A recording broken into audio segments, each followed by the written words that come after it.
तो मैंने पिछले क्लास में आपको बोला था कि पर्सपेक्टिव की क्लासेज अभी तक खत्म नहीं हुए हैं। पर्सपेक्टिव में कुछ कुछ चीज़ें अभी बचे हुए हैं जो कि इस क्लास में हम सब क्लियर करने वाले हैं। तो फिर चलिए क्लास को स्टार्ट करते हैं। तो अब पर्सपेक्टिव टूल में मैंने पिछले क्लास में आपको बताया था यहाँ पे स्केल टूल, सीयर टूल और रीशेप टूल। ठीक है, ये तीन आपको अच्छे तरीके से समझ में आ गया होगा पिछले क्लास में। अगर आपने पर्सपेक्टिव का पार्ट नंबर 1 नहीं देखा है तो जाके पहले उसे देख लें, उसके बाद फिर पार्ट 2 को देखें, तभी आपको अच्छे तरीके से समझ में आएगा। ठीक है, अब इसके जस्ट नीचे अगर हम जाते हैं तो यहाँ पे देख सकते हैं कि यह है फ्री फॉर्म टूल।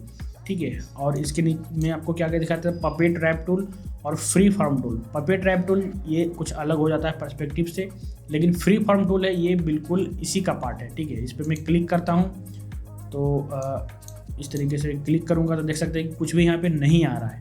क्यों नहीं आ रहा है? क्योंकि यहाँ पे एक ऑब्जेक्ट नहीं है। ठीक है, सबसे पहले आपको ऑब्जेक्ट सिलेक्ट करना पड़ेगा या फिर क्रिएट करना पड़ेगा। मैं यहाँ पे ऑब्जेक्ट क्रिएट करता हूँ इस तरीके से, रेक्टेंगल टूल से एक ऑब्जेक्ट में क्रिएट करता हूँ। यहाँ पे मैंने जो पिछले क्लास में आपको ऑब्जेक्ट बना के दिखाया था उसी का ये ग्रेडियंट आ रखा है। इसे मैं कलर चेंज करके कर दे रहा हूँ ब्लैक में।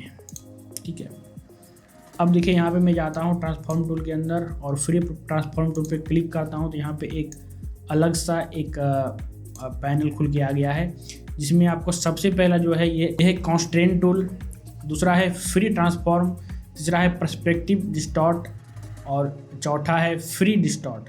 ठीक है, तो इन सारे टूल की मदद से भी आप पर्सपेक्टिव चेंज कर सकते हैं अपने ऑब्जेक्ट का।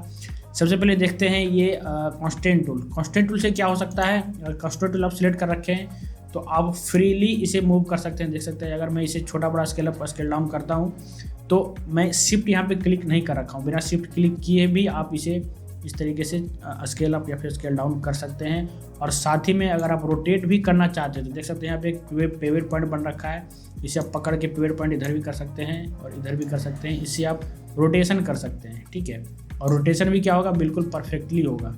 यहाँ से अगर मैं जाता हूँ इस तरीके से और इसे रोटेट करने की कोशिश करूँगा तो देख सकते हैं बिल्कुल यहाँ से जो पिवट पॉइंट बना है उसी से बिल्कुल प्रोपोर्शनली रोटेट हो रहा है। ठीक है, ये देखिए एंगल जो है बिल्कुल प्रोपोर्शनली हो रहा है और मैं शिफ्ट क्लिक नहीं कर रखा हूँ। ठीक है, इस तरीके से देखिए जा रहा है, मैं शिफ्ट यहाँ पे क्लिक नहीं कर रखा हूँ लेकिन फिर भी ये प्रोपोर्शनली रोटेट हो रहा है। तो ये होता है आपका कॉन्स्टेंट टूल की मदद से। दूसरा है, इसे मैं बंद कर देता हूँ, और दूसरा है यहाँ पे फ्री ट्रांसफॉर्म। इस पर क्लिक करता हूँ तो इससे क्या होगा कि इससे भी आप छोटा बड़ा कर सकते हैं इस तरीके से, लेकिन इसमें जो है बिल्कुल भी प्रोपोर्शनली नहीं होगा, जैसे तैसे आपका हो जाएगा। ठीक है, क्योंकि ये फ्री ट्रांसफॉर्म है। और अगर आप रोटेट भी करेंगे तो रोटेट भी बिल्कुल इसी तरीके से होगा, बिल्कुल फ्री होगा जिस तरीके से नॉर्मली होता है। तो ये फ्री फॉर्म टूल और नॉर्मल टूल भी वही है, बस इसमें आपका क्या है कि पिवट पॉइंट इसमें दे रखा है, जिसे आप चेंज करके यहाँ से रोटेट करना चाहते हैं तो यहाँ से भी रोटेट आप कर सकते हैं। ठीक है, और नॉर्मली पिवट पॉइंट नहीं रहता बल्कि बीच से ही रोटेट होता है अगर नॉर्मली होता है तो। और अगर आपको पिवट पॉइंट से रोटेट करना है तो उसके लिए आपको रोटेशन टूल यूज़ करना पड़ता है, लेकिन यहाँ पे आपको डायरेक्ट पिवट पॉइंट दे रहा है। इसे आप बस चेंज कीजिए, उठा के इधर या फिर इधर रखिए, अब इसके इर्द गिर्द ये रोटेट होगा। देखिए इस तरीके से इसके इर्द गिर्द रोटेट हो रहा है। ठीक है, अब जो तीसरा टूल है वो है पर्सपेक्टिव डिस्टॉर्ट। ठीक है, इसे मैं यहाँ से डिलीट कर देता हूँ, एक नया ऑब्जेक्ट बनाता हूँ तो आपको समझ में आएगा अच्छा तरीके से। मैं जाऊँगा फ्री ट्रांसफॉर्म टूल के अंदर और यहाँ पे ले लूँगा तीसरा नंबर जो है पर्सपेक्टिव डिस्टॉर्ट। ये क्या करेगा कि आपका जो ऑब्जेक्ट है उसको पर्सपेक्टिवली यहाँ पे बड़ा छोटा करेगा। ठीक है, देखिए अगर मैं इस पे जाता हूँ और जस्ट ऊपर करता हूँ, देख सकते हैं कि ये जो है पर्सपेक्टिवली कर रहा है, यानी कि अगर इस तरीके से आप देखेंगे तो यहाँ से ये बड़ा दिखेगा, इस साइड से अगर आप देखते हैं तो ये बड़ा दिखेगा और ये आपका छोटा दिखेगा। ठीक है, तो ये आप मल्टीपल ऑब्जेक्ट के साथ भी कर सकते हैं। इसे यहाँ से मैं फिर से डिलीट करता हूँ, एक नया ऑब्जेक्ट बनाता हूँ छोटा सा। ठीक है, और इसे जस्ट कॉपी करेंगे। ठीक है, पूरा को कॉपी करके नीचे लेके आएंगे।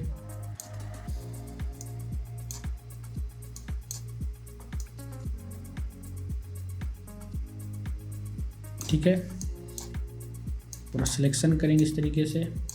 और अब यहाँ पे मैं लेता हूँ ये पर्सपेक्टिव डिस्टॉर्ट, यहाँ पे अगर लेता हूँ इस तरीके से, और अगर मैं देखिए इधर कर रहा हूँ तो देख सकते हैं कि पूरा पूरा ये इधर मूवमेंट हो रहा है पर्सपेक्टिवली, और इधर कर रहा हूँ तो ये इधर मूवमेंट हो रहा है। ठीक है, और अगर आप चाहते हैं ऊपर करना तो ऊपर ही मूव होगा। तो इस तरीके से अगर आप किसी रोड को या फिर वन पॉइंट व्यू पर्सपेक्टिव से आप बना रहे हैं ऑब्जेक्ट को तो बिल्कुल बना सकते हैं पर्सपेक्टिव डिस्टॉर्ट का यूज़ करके। दूसरा है आपका यहाँ पे फ्री डिस्टॉर्ट। फ्री डिस्टॉर्ट क्या करेगा कि आपको जो पर्सपेक्टिव आपने मूव किया है ये बिल्कुल प्रोपोर्शनली हुआ था पर्सपेक्टिव डिस्टॉर्ट से, लेकिन फ्री डिस्टॉर्ट से क्या हो रहा है कि आप इसे अगर मूव करेंगे तो फ्रीली ये इधर उधर होगा। देखिए इधर चला जाएगा। इसे आप पकड़ के ऊपर करते हैं, अंदर करते हैं तो अंदर दिखेगा। इसे आप इधर करेंगे तो ये इधर दिखेगा। अभी देख सकते हैं कि ये इस साइड से ऊपर से अगर देखते हैं तो इस साइड से दिखाई देने वाला है। ठीक है, उसके बाद जस्ट नीचे आपको यहाँ पे दिख जाएगा एक और टूल जो कि है पर्सपेक्टिव ग्रिड टूल। ठीक है, इससे आप क्या कर सकते हैं, इससे आप किसी भी ऑब्जेक्ट को आप बना सकते हैं 3D में। ठीक है, जैसे कि मैं यहाँ पे आपको बना कर दिखाता हूँ। देखिए मैं यहाँ से सबसे पहले जो पर्सपेक्टिव ग्रिड टूल है मैं सिलेक्ट कर लिया, और सिलेक्ट करने के बाद अगर आप बनाते हैं ऑब्जेक्ट तो यहाँ से बनेगा नहीं, क्योंकि यहाँ पे आपने कोई भी शेप टूल को सिलेक्शन नहीं किया है ऑब्जेक्ट को बनाने के लिए। तो सबसे पहले आपको यहाँ से सिलेक्ट कर लेना है शेप को। तो मैं यहाँ पे रेक्टेंगल टूल को सिलेक्ट करता हूँ और यहाँ पे एक ऑब्जेक्ट बनाता हूँ। ठीक है, इस तरीके से मैं एक ऑब्जेक्ट बनाता हूँ। देखिए अभी जो मैं ऑब्जेक्ट बना रहा हूँ ये ऊपर से बन रहा है। ऊपर से क्यों बन रहा है, क्योंकि मैंने यहाँ पे सिलेक्शन जो है ऊपर वाला कर रखा है। अब मैं यहाँ पे इसे जेड करता हूँ और ये सिलेक्ट करता हूँ इस साइड, तो क्या होगा कि इस साइड से ये बनेगा। देखिए ठीक है, इस साइड से ये बनेगा अपनी तरफ से। उसके बाद अगर मैं इधर सिलेक्शन करता हूँ तो ये इस साइड से बनेगा। ये देखिए, अब इसके जस्ट नीचे आपको दिखाई देगा पर्सपेक्टिव सिलेक्शन टूल। ठीक है, पर्सपेक्टिव सिलेक्शन टूल क्या करता है, जस्ट देखिए मैं यहाँ पे दिखाता हूँ आपको। इसको पहले मैं एक ऑब्जेक्ट बना लेता हूँ यहाँ पे, इसे मैं पकड़ के इधर कर लेता हूँ और एक ऑब्जेक्ट बना लेता हूँ इस तरीके से।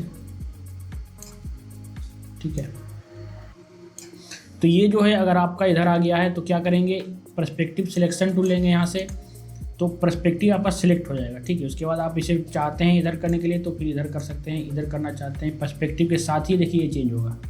ठीक है, यहाँ कर सकते हैं, इसे आप चाहें इधर तो इधर कर सकते हैं, यानी कि जो आप ये पर्सपेक्टिव का इसका जो पाथ बनाए हैं उसी के साथ ये भी बिल्कुल मूव होगा। ठीक है, पर्सपेक्टिवली मूव होगा ये और ये। ठीक है, इस तरीके से आप किसी भी बिल्डिंग का डिज़ाइन बना सकते हैं। यहाँ पे इसको मैं कट कर लूँगा यहाँ से, और अगर आप चाहते हैं तो इसका कलर चेंज कर लेते हैं, यहाँ पे ब्लू कर लेते हैं। देख सकते हैं ये कुछ अलग टाइप का यहाँ पे बन के आया। इसका जो पर्सपेक्टिव है वो इधर है और इसका पर्सपेक्टिव इधर है। इसमें कुछ अगर डिज़ाइन बना देंगे तो कुछ बिल्डिंग की टाइप देखने में लगेगा।